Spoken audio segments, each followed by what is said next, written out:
नमस्कार। कहानी उस बेशकीमती हीरे कोहिनूर की। कोहिनूर के बारे में यह मान्यता है कि वह कृष्णा नदी के पास कुल्लूर की खदानों में मिला था। यह खदानें आज के आंध्र प्रदेश में स्थित हैं। 1850 में इसके बारे में चर्चा करते हुए ईस्ट इंडिया कंपनी के डायरेक्टरों ने यह नोट किया कि लोग मानते थे कि यह हीरा कोई 5000 वर्ष पहले महाभारत काल में मिला था। शायद यही उस कथा में चर्चित श्यामंतक मणि था। इस हीरे का वजन 793 5/8 कैरेट बताया जाता था। ऐतिहासिक जानकारी यह है कि इस हीरे का सबसे पहला जिक्र बाबर की आत्मकथा बाबरनामा में मिलता है। बाबरनामा में वह कहता है कि किस तरह उसके प्यारे बेटे हुमायूं ने उसे यह अभूतपूर्व हीरा भेंट किया था। जब हुमायूं ने इसकी कीमत आंकनी चाही तो बाबर ने उससे कहा कि इतने बेशकीमती हीरे की कीमत एक लठ होती है। जिसके हाथ में भारी लठ होगा उसके हाथ में यह हीरा होगा। बाबर लिखता है कि पानीपत की लड़ाई में सुल्तान इब्राहिम लोदी को हराकर आगरा किले की सारी दौलत हुमायूं ने अपने कब्जे में ले ली। यहाँ हुमायूं को ग्वालियर के एक राजा ने बहुत बड़ा हीरा दिया। हुमायूं ने उसे अपने पिता को भेंट कर दिया। 17वीं सदी में बाबर के पड़पोते शाहजहां ने अपने लिए एक विशेष सिंहासन बनवाया। इस सिंहासन को बनाने में सैयद गिलानी नाम के एक शिल्पकार और उसके कारीगरों की टीम को कोई 7 वर्ष लगे। इस सिंहासन में कई किलो सोना मढ़ा गया। इसे अनेक जवाहरतों से सजाया गया। मयूर सिंहासन और कोहिनूर। इस सिंहासन का नाम रखा गया तख्त ए मुर्शा। बाद में यह मयूर सिंहासन के नाम से जाना जाने लगा। बाबर के हीरे को भी इसमें मढ़ दिया गया। दुनिया भर के जौहरी इस सिंहासन को देखने आते थे। इनमें से एक था वेनिस शहर का हॉर्टेंसो बोर्जिया।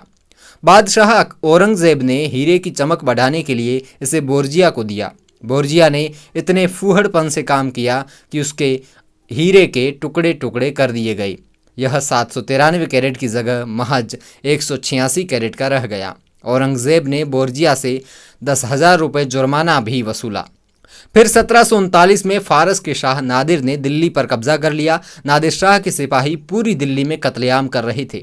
इस कत्लेआम को रोकने के लिए मुगल सुल्तान मोहम्मद शाह ने उसे मुगल तोशखाने से कोई 2,50,000 जवाहरात दिए। उनमें से यह एक हीरा भी शामिल था।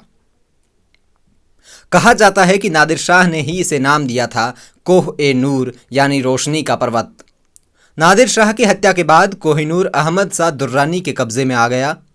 अहमद शाह दुर्रानी का बेटा शाह जुआ जब सिखों की हिरासत में लाहौर जेल में था तो ये कहा जाता है कि सिख महाराजा रणजीत सिंह ने उसके परिवार को तब तक भूखा प्यासा रखा जब तक कि शुजा ने कोहिनूर हीरा रणजीत सिंह के हवाले नहीं कर दिया।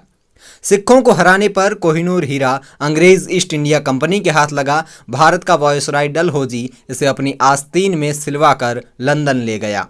वहां उसने कोहिनूर कंपनी के डायरेक्टरों को भेंट में दे दिया। कंपनी के डायरेक्टरों ने तय किया कि चूंकि हीरा अमूल्य था, इसका कंपनी के लिए कोई इस्तेमाल नहीं था, तो सबसे बेहतर यह रहेगा कि इसे रानी विक्टोरिया को भेंट कर कुछ सद्भाव भी हासिल कर लिए जाए। कहा जाता है कि 29 मार्च 1849 को ही कोहिनूर हीरा रानी विक्टोरिया को भेंट कर दिया गया। उसके बाद रानी विक्टोरिया ने इसे अपने ताज में जड़वा लिया। तब से कोहिनूर वहीं है। आखिर यह वही समय था जब ब्रितानवी ताज के हाथ में दुनिया की सबसे ज़्यादा ताकत थी। और जैसा बाबर ने कहा था कि यह हीरा तो उसी का होगा जिसके हाथ में सबसे बड़ा लठ हो। कोहिनूर की बेशकीमती कहानी आपको कैसी लगी कमेंट बॉक्स में ज़रूर बताइएगा। केडीसी मोटिवेशन चैनल को सब्सक्राइब नहीं किया है तो ज़रूर कर दीजिएगा। नए वीडियो तक जय हिंद, वंदे मातरम।